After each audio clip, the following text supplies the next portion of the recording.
सबैजनालाई नमस्ते। उम्, विशेष गरी आज मैले एउटा भिडियो किन बनाउन खोजेको भन्दाखेरि मेरो आफ्नो भोइसमा।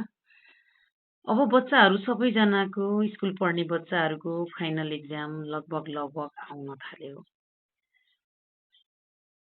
ग्रेड 8 प्री बिहाली स्टार्ट हुन थाल्यो, बिहाली आउन थाल्यो, 9 फाइनल एक्जाम आउन थाल्यो, 10 1 2 3 4 5 6 7 जनरली म यो प्यारेन्ट्सको लागि एडभाइस दिन्छु। एज अ एउटा प्यारेन्ट्सको रूपमा म पनि छु, मेरो पनि बच्चा छ। इभन मैले गरेको कुराहरू, मलाई रियलाइज भएको कुराहरू, हामी प्यारेन्ट्सहरूले गरिराखेको कुराहरूबाट अ, अलिकति हामी आफू पनि सोच्ने हो कि भन्ने कुरामा मलाई एउटा बोल्न मन लाग्यो। अब बच्चाहरूको एक्जाम आउँदैछ, वर्षभरि दुःख-सुख गरेर फीहरू तिरेको छ, दुःख-सुख गरेर टिचरहरूले स्कुलमा पढाउनु भएको छ। बच्चाहरू वर्ष दिनको चाहिँ खेतीहरू लगाइसकेको छ। अब हार्भेस्ट गर्ने बेला भयो, भित्र्याउने बेला भयो।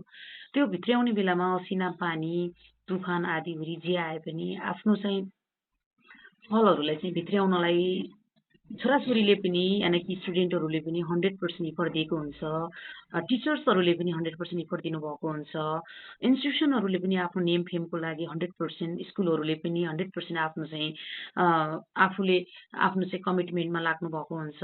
वाइ नट हामी प्यारेन्ट्सहरू पनि बच्चाहरूको बारेमा सोचिदिउँ न। त्यो प्यारेन्ट्सहरूले सोच्न त सबैजना प्यारेन्ट्सहरू सोच्नुहुन्छ, नसोच्ने भन्ने होइन। तर पनि डाइरेक्टली इन्डाइरेक्टली हामी नजानी मिस्टेकहरू गरिराखेको हुन्छ। बच्चा पढ्न थालिराखेको हुन्छ। बच्चा पढ्ने बेलामा हामीले ग्याजेटहरू चलाइदिने गर्दाखेरि पनि बच्चालाई इन्डाइरेक्टली इम्प्याक्ट गर्छ। होइन, बच्चाको मनमा पनि के हुन्छ त भन्दा प्यारेन्ट्स आफूले अम, ग्याजेट चलाएको छ, मलाई चाहिँ चलाउन दिँदैन भन्ने कुराहरू हुन्छ। अनि हामी चाहिँ हाम्रो नेचरै त्यो हुन्छ। हामी एकदमै कमान्डिङ टाइपको प्यारेन्ट्सहरू हुन्छ। झन् अहिलेको जेनेरेसन्स हामी जुन अहिलेको वर्किङ फादर मदरहरू जुन छौँ नि, एकदमै बच्चाहरूलाई कमान्डिङ गर्ने टाइपको छौँ। यो गर, त्यो गर, यो नगर, त्यो गर। हामी आफूमा कहिले पनि अप्लाई गर्दैनौँ। जनरली यो टिचर्सहरूको, यो प्रोफेसरहरूको बच्चा-बच्चीहरू म आफू पनि प्रोफेसर भएको कारणले गर्दाखेरि यो कुरा भन्दैछु। हामी मिस्टेक मात्रै फाइन्ड आउट गर्छौँ। राम्रो इम्प्रुभाइज भएको कुराहरूलाई अझै बच्चा बेटर होस् भन्ने मेन्टालिटी हाम्रो अलरेडी हुँदो रहेछ। यु सुड इम्प्रुभ भनेर भन्छौँ। स्याबास भन्ने कुरामा हेजिटेसन्स मान्छौँ हामी अलिकति। स्याबास ल तिमीले इम्प्रुभ गरिरहेछौ, पहिलाको भन्दा धेरै कुरामा इम्प्रुभ भएको छ तिमी, गुड जब भन्ने कुराहरूमा पनि त्यो एउटा कुरा दिनमा एकदमै पछाडि परिराखेको हुन्छ हामी। त्यो कुरा पनि दिनुपर्छ।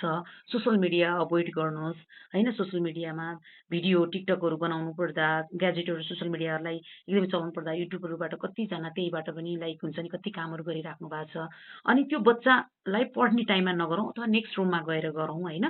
त्यो कुराहरू एउटा अभोइड गर्नु पर्यो। खानपानमा ध्यान दिनु पर्यो बच्चाहरूलाई। बच्चाहरूको अहिले मेन्टल्ली उनीहरू एक्जाम फोबिया भइराखेको हुन्छ बच्चाहरूलाई। त्यो कुराहरू हामीले एक्जाम फोबिया आफै स्ट्रेसमा भएको हुन्छ। हामीले दबाब दिँदाखेरि झन् बच्चालाई चाहिँ एउटा लेभलको प्यारेन्ट्ससँग बोल्न मन नमान्ने, प्यारेन्ट्ससँग नजिक नबस्ने कुराहरू हुन्छ। अनि एकदमै ट्यालेन्ट बच्चा छ स्कुलमा, घरमा पनि ट्यालेन्ट जस्तो लाग्छ। उसले 3 घन्टामा समयको लागि आफूलाई चाहिँ त्यहाँ 100% जस्टिस गर्न सकेन, लेख्न सकेन भने वर्षभरि बच्चाले कति पढ्यो त्यसले म्याटर गर्दैन, होइन? घरबाट एक्जाम दिन जाने बेला पनि माहौल राम्रो गराइदिउँ, होइन? एक्जाम कहिलेकाहीँ बिग्रिन्छ बच्चाले, आफूले एक्जाम बिगारौँ भन्ने त कहिले पनि लागेको हुँदैन त्यो बच्चालाई, होइन? अनि टिचर्सहरूले त्यहीँ फोर्स गर्नु भएको हुन्छ, तिमी त राम्रो गर्ने मान्छे, एक्जाम बिगार्यौ भनिराखेको हुन्छ। प्यारेन्ट्स त तिमीले के गरेको भनिराखेको हुन्छ। त्यति बेलामा इन द्याट टाइम उसलाई चाहिँ जब एक्जाम बिग्रेको हुन्छ, आफूलाई पनि फिल भइराखेको हुन्छ बच्चालाई, मैले एक्जाम बिगारेर आएँ भन्ने कुराहरू। त्यति बेला अन्डरस्ट्यान्ड गरिदिने, आफूले चाहिँ बुझिदिने कोसिस गर्नुपर्छ ताकि नेक्स्ट डेको एक्जाम नबिगारोस् बच्चाले, होइन? अब हामीले पास्ट इज पास्ट त गइहाल्यो नि, होइन? सकिहाल्यो।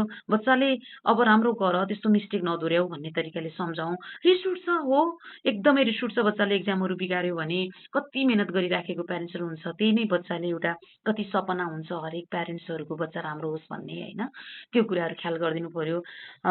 अलिकति एज 13, 14, 15 इयर्सको बच्चाहरू, लेडिज र बोइज दुवैजना प्यारेन्ट्सहरूलाई आई हम्बल रिक्वेस्ट यो बच्चाहरूको मुड स्विङ भइराखेको हुन्छ यो समयमा।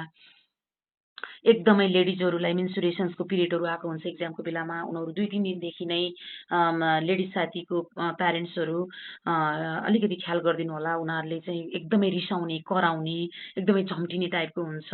बोइजहरूमा पनि त्यो त्यो लेभलको चाहिँ मुड स्विङहरू, लेडिजहरूमा मुड स्विङहरू भएको हुन्छ, बोइजहरूमा पनि जेनरली त्यो भएको हुन्छ होइन। अनि एकदमै रिसाउने, प्यारेन्ट्सलाई एकदमै मनै नपराउने स्टेज हो यो भनेको होइन। प्यारेन्ट्स सबैभन्दा संसारको सबैभन्दा खराब भनेको मेरो प्यारेन्ट्स हो भन्ने हुन्छ यो समयमा।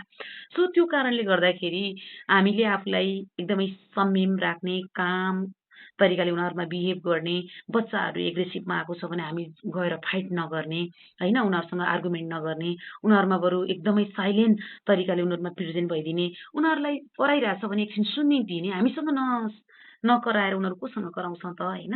त्यो कुराहरू ख्याल गरिदिनुपर्छ। चाइल्ड साइकोलोजीलाई अलिकति ध्यान दिनुपर्छ प्यारेन्ट्सहरूले। हामीले ध्यान दिँदै आएको पनि छ होइन। हामी जस्तै हाम्रो टिचर्सहरूले पनि एकदमै स्कुल लेभलमा अथक मेहनत गर्नुभएको छ। सबैजनालाई मेरो एकदमै नमन हजुरहरूलाई। अनि प्यारेन्ट्सहरू पनि हामीले त्यो अबको यो भनेको चैतको महिना, फागुनको महिनाको अन्तिमतिर भनेको बच्चाहरूलाई एकदमै बढी बुझिदिनु जरुरी छ। र सबैजना साथीहरू जति पनि हुनुहुन्छ, जति पनि स्टुडेन्टहरूले हेरिराख्नु भएको छ, जति पनि प्यारेन्ट्सहरूले हेरिराख्नु भएको छ, कलेज जसरी स्कुल पढाएर हजुरहरूले पठाउनुहुन्छ एकदमै ठुलो बनाएर, कलेजमा हामीले बच्चालाई साँच्चीकै भन्ने हो भने एउटा लेभलको अन्डरस्ट्यान्डिङ लेभलमा भेटेको हुन्छ। त्यति बेला त हामीले उनीहरूलाई एउटा लेभलको ह्यान्डल गर्न सकिराखेको हुँदैन भने स्कुल लेभलमा जो बोल्दैन त्यसको आवाज सुन्नुपर्ने हुन्छ, जो बढी बोल्छ उसको भाव बुझ्नुपर्ने हुन्छ। अनि जो एउटा साइलेन्ट नेचरको छ त्यसलाई कसरी ट्रिट गर्ने भन्ने पनि बुझ्नु परेको हुन्छ, जो बढी टक्टिभ छ जसलाई चाहिँ कसरी ह्यान्डल गर्ने भन्ने पनि बुझ्नु परेको छ। हजुरहरू सबैजना स्कुलको जति पनि टिचरहरू हुनुहुन्छ, हजुरहरूलाई कोटी नमन प्यारेन्ट्सको तर्फबाट, र हजुरहरूले हुर्काएर बढाएर कलेज लेभलमा पुर्याइदिनुहुन्छ एज अ एउटा प्रोफेसरको तर्फबाट हजुरहरूलाई थ्याङ्क यू सो मच। हजुरहरूले गराएको एउटा जबमा नै हामीले उभिएर यसमा एउटा चाहिँ अब्बल व्यक्ति, अब्बल स्टुडेन्ट तयार पार्छौँ। हामी सबैजनाको डाइरेक्टली इन्डाइरेक्टली चाहिँ इन्भल्भमेन्ट छ।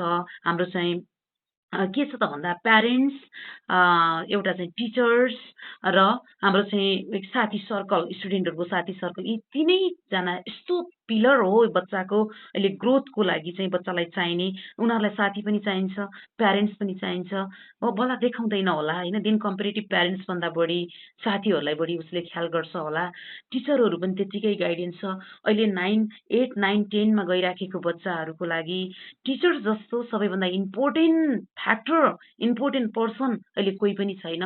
सो टिचरहरू सबैजना जति पनि टिचरहरू हुनुहुन्छ, हजुरहरू देशको कर्णधारलाई, देशको चाहिँ एउटा एकदमै सर्वश्रेष्ठ पर्सनहरूलाई चाहिँ हजुरहरूले ग्रोन अप गराउँदै हुनुहुन्छ, त्यसलाई वृद्धि विकास गर्दै हुनुहुन्छ।